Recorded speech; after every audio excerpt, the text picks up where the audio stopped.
Oh my God, what a week.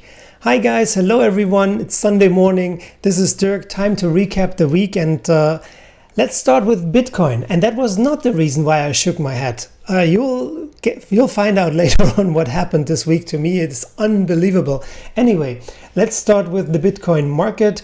We still have a Bitcoin dominance of 67%. Nothing to worry. The altcoins are really not as strong as Bitcoin is currently, and there is nothing that indicates that they will catch up with Bitcoin in the next near future. Bitcoin we broke down and we are currently trending sideways, but I believe that a breakout to the upside is imminent. If you would like to know a bit more, then if you would like to go deeper into the analysis, follow Bob Lukas. He's an amazing analyst, and in his latest video that is pretty long, 1 hour 14 minutes, he'll explain all the aspects of this price development to you. Anyway, the good part about this video is that if you want to skip ahead, you can. He explains very well the chapters of this video. So please go ahead, take a look. You will not regret this. Mining rewards. So at the end of every month, I make a summary of how much money each mining activity made me or how much Bitcoin I got. And I can tell you that this 100 terahash contract with BitDeer made me last month 0.0514 Bitcoin.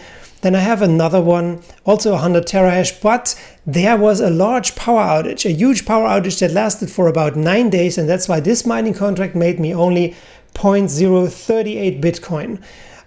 Then, as you know, I wrongly invested in Rockminer, and this is ridiculous because right now, as you know, you don't see any mining activities, and right now I'm making 0.00088 Bitcoin a day. That is less than my actual PC makes a day.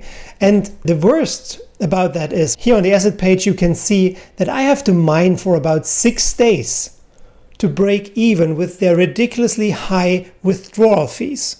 So yes, I have to mine on this cloud mining contract for 6 days in order to pay for their own withdrawal fees.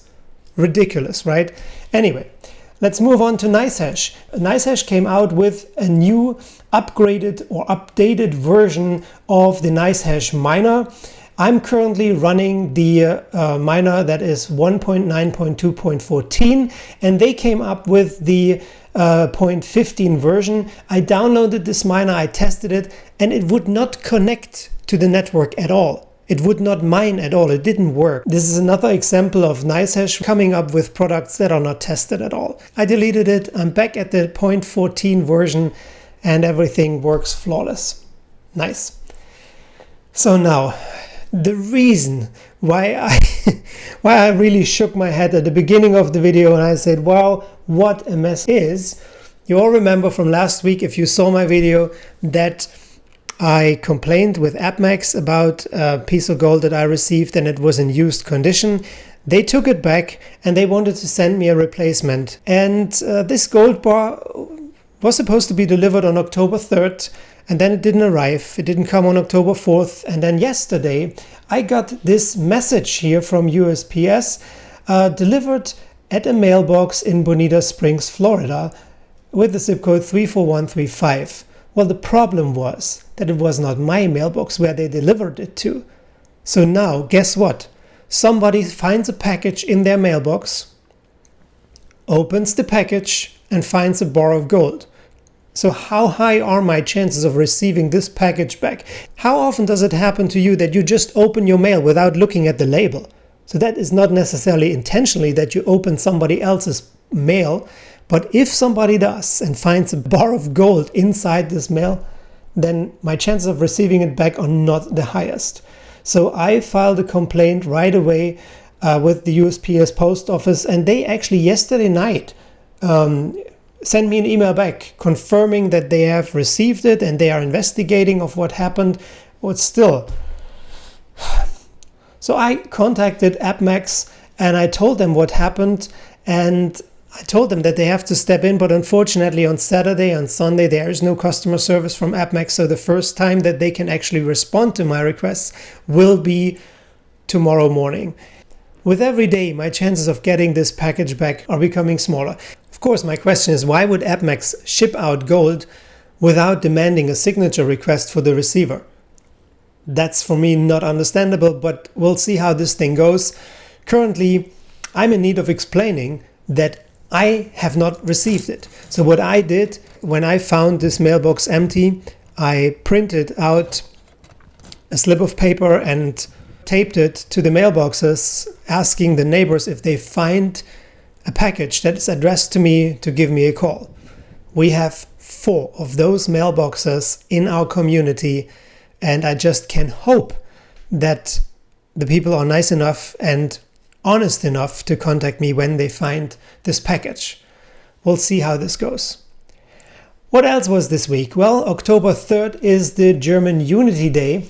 People were supposed to be happy that Germany, East and West, is united now. But let me tell you what, I grew up in East Germany. I was one of these people who was fighting against this dictatorship, against these people who did not allow you to have a free mind, who wanted to steer you in a certain direction despite your own interests. Everything the East German people were fighting for is gone now, because guess what? We have a dictatorship again. We cannot freely say whatever we want, because as soon as you go against the course of the government, they declare you as a Nazi. If you disagree with them dipping in the pension funds of the working population, you are a Nazi. If you don't agree with not using a fingerprint scanning system that is networking over entire Germany to register all the refugees and foreigners, then you're a Nazi. But guess what? Those people are registering freely in several cities in Germany in order to receive social security multiple times. They make fraudulent so much money at the expense of the working population, while we have old people that live in poverty. And I do not look away when I see such things. I say such things because it's just not right. But if you say something like that, the government declares you as right-wing party, as Nazi, and as everything that they can use in order to make propaganda against you. And this is just not right, and this is not what the people from East Germany were fighting for 29 years ago. So this is not a happy day for me. It will be a happy day once this ridiculous dictatorship is gone, and we will have a government like in Austria that makes sense, that has their mind and their heart on the right place. Moving on. So then the final note, my son registered for a $250,000 Fortnite Tournament next year in February in Anaheim, California. And of course I wanted to be there with him when he's playing with the other pros, because it is simply exciting, isn't it?